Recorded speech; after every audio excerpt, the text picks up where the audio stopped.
ராகுல் சொல்லிதான் விஜயை சந்தித்தாரா பிரவீன் சக்கரவர்த்தி? விரிசலை நோக்கி திமுக காங்கிரஸ் கூட்டணி.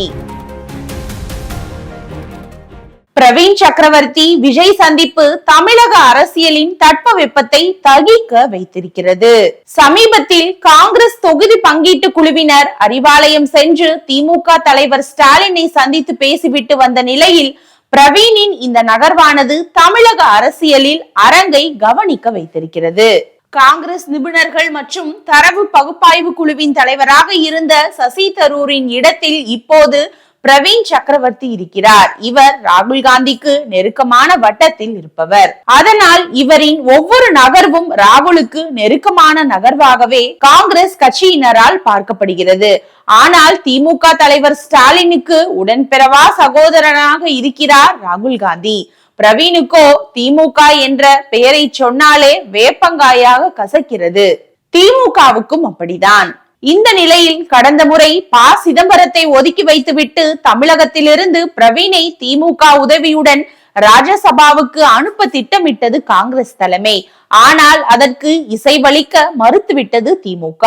அதனால் சிதம்பரமே ராஜ்யசபா உறுப்பினராக்கப்பட்டார். இப்படியான சூழலில் விஜயின் அரசியல் வருகையை ஆரம்பத்திலிருந்தே கொண்டாடி வருகிறார் பிரவீன். அதிகாரத்தில் பங்கு என்று தமிழக காங்கிரசுக்குள் சிலரை தடதடக்க வைத்ததிலும் பிரவீனின் பெரும் பங்கு இருப்பதாக சொல்கிறார்கள். மற்ற கட்சிகள் எல்லாம் பணத்தையும் உழைப்பையும் செலவழித்து கட்சி நிகழ்ச்சிகளுக்கும் பேரணிகளுக்கும் ஆட்களை திரட்ட வேண்டி இருக்கிறது. ஆனால் தமிழக வெற்றி கழகத்தின் நிலைமை இதற்கு நேர்மாறாகவே இருக்கிறது. தங்களது நிகழ்ச்சிகளில் அதிகமான கூட்டம் கூடுவதால் அதை குறைப்பதே அந்த கட்சியினருக்கு பெரும் சவாலாக உள்ளது என்று பிரவீன் சக்கரவர்த்தி போட்டிருந்த பதிவு ஒன்று திமுகவினரை மிகவும் கொதிப்படைய வைத்தது. திமுகவை இந்த அளவுக்கு வெறுப்பேற்றி வந்த பிரவீன் சக்கரவர்த்தி விஜயை சந்தித்து அரசியல் பேசி இருப்பதன் மூலம் எரிகின்ற தீயில் எண்ணெய் வார்த்திருக்கிறார்.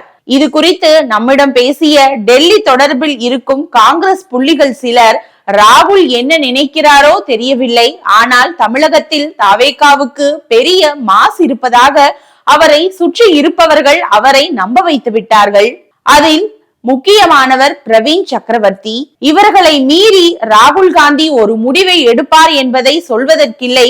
காங்கிரஸ் தொகுதி பங்கீட்டு குழுவினர் ஸ்டாலினை சந்தித்து பேசிவிட்டு வந்த ஒரு சில நாட்களில் பிரவீன் இந்த முயற்சியில் இறங்கி இருக்கிறார் என்றால் காங்கிரஸ் குழுவினர் எதிர்பார்த்து போனதற்கு மாறாக துரைமுருகன் பாணியில் அறிவாலயத்தில் ஏதேனும் அனுபவம் ஏற்பட்டிருக்கலாம்.